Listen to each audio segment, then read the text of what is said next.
Ngasi nungdarin phongkiba kangla paudagi maru oiba pau khara khangasaraga miyamda khudo tamjige CM da Unified Command sinawa haiba yauna tunga badabi tauduna mairoi singna khongjang sangsingkhrai mairoi kaya aso apanangkhrai police personnel ama nangmana pambadagi sokle hauji oirakliba Manipur irang asida Safe Manipur for we are Indians otherwise leave Manipur alone haiba banner gi makhada state asigi mairoi singna khongjang sangsingkhrai mairoi singna tunga ba wafam sing demand taroduna Manipur governor amade Chief Minister da memorandum sing pisingkhrai CM Bangro tamna mairoi singna khongjang sangsinduna memorandum pisingki Chief Minister unaruraba matungda Imphal College ki mairoi Mayengbam Santos na hai hauji lamdam asida thokliba irang asida Central Forcing maru oina Assam Rifle singna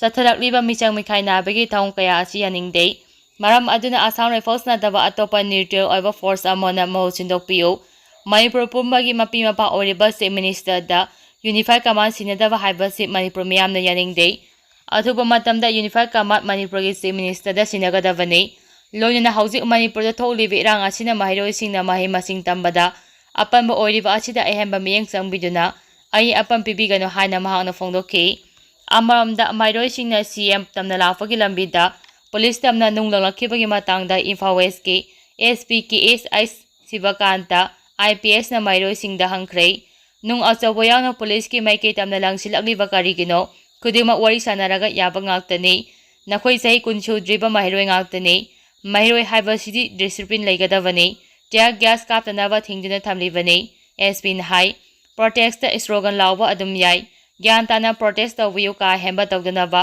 mairoi singda khanganki protest tawriba mairoi singgi marakta mairoi na taba yaure kari maramgi nauri kaplibada haibaga loina protest lele ningchina sanaba loudspeaker sijinaduna mairoi singda laukhe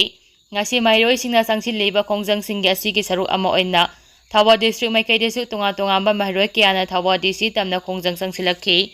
khongjang adu mapham aduda laiba security force singa wari sanaduna irang adu nemthanaba honaraba su masing yamlaba khoisaungnaraba mairoi kayana police ki athingba adu namkhaidina DC tamna thumjinaba honarakpadagi nakal ani gi marakta sauna muknaba galonina tia gya sel kya kapki mara aduda mapham khangdana pairakpa nongmai maru amana Thawa DC ki Scott on laiba ningombam Alexander jai kunthaga taru kauba ama oi thangma makhongda pandina sokpadagi lekana khrei mairoi singi maikaidagi su kullum aso apanang khiairi ngarang su jiribam gi laikopungda laiba yum amada landarakle ingna singna laijaramba jiribam district asida khuki terrorist singna landaraktuna misi mina amadi lanjenaduna ngasi phawba leiri ngarang su mobung maitai khulda khuki singna nomai bom kya kapsilakhi maduda khulngakpa singa handuna nomai kapnaki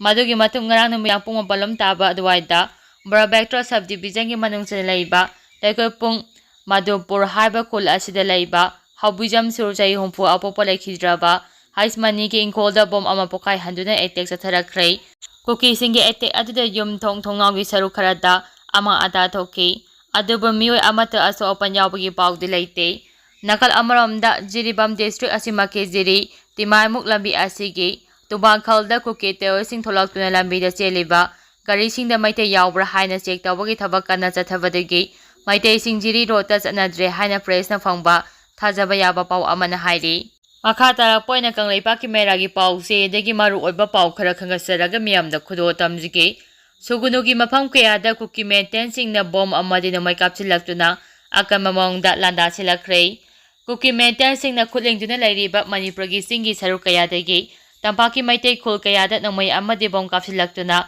Landa silapagi manungsana ngarang ahing Suganu gi tunga ba mapham ahumda bom amadi namai kapsilaktuna landa silakhrei ngarang numidang pung 10 makaram taba matamda Surjampo district ki manungsanna lalonfai amadi doyang kuki kholdagi thangnana laiba Kaksing district ki Suganu mapham ahumda bom amasi namai kapsilaktuna akamba maungda landarakle hairi Suganu da laiba khunja kyana pausi asida phongdorapagi matung inate Ngarang numidang pung 9 dagi hauna kuki maintain singna ahanba oina nongmai ramkha kaptharakhi masigi matungda Suganu khulgi IB banak Suganu makha laikai amadi mamang laikai da bom ahum kuki maintain singna kapsilakhi bom sing adu loina mapokhaiki adubu laiba fawbadagi aso apan amata yawkhidei kuki maintain sing aduna Manipur river gi nongsup thangbada maitai singna laiba kumbi kendra gi napat amadi tangjeng aholu fulda hek thangnabada laiba sangaiko police station gi manung jamba laisang Songkheng amadi Suganu maning Manipur tura wangbada laiba ꯂꯂꯣꯟꯐꯥꯏ ꯑꯃꯗꯤ ꯇꯣꯉꯥꯟꯂꯣꯝꯗꯒꯤ ꯑꯃꯨꯛ ꯍꯟꯅ ꯁꯛꯇꯤ ꯂꯩꯔꯕ bomb ꯌꯥꯎꯅ ꯅꯣꯡꯃꯩ ꯀꯌꯥ ꯀꯥꯞꯁꯤꯜꯂꯛꯈꯤ ꯍꯥꯏꯔꯤ ꯃꯗꯨꯗ ꯈꯨꯜ ꯉꯥꯛꯄꯁꯤꯡꯒꯤ ꯃꯥꯏꯀꯩꯗꯒꯤꯁꯨ ꯍꯟꯗꯨꯅ ꯅꯣꯡꯃꯩ ꯔꯥꯎꯟ ꯈꯔ ꯀꯥꯞꯈꯤ ꯍꯥꯏꯔꯤ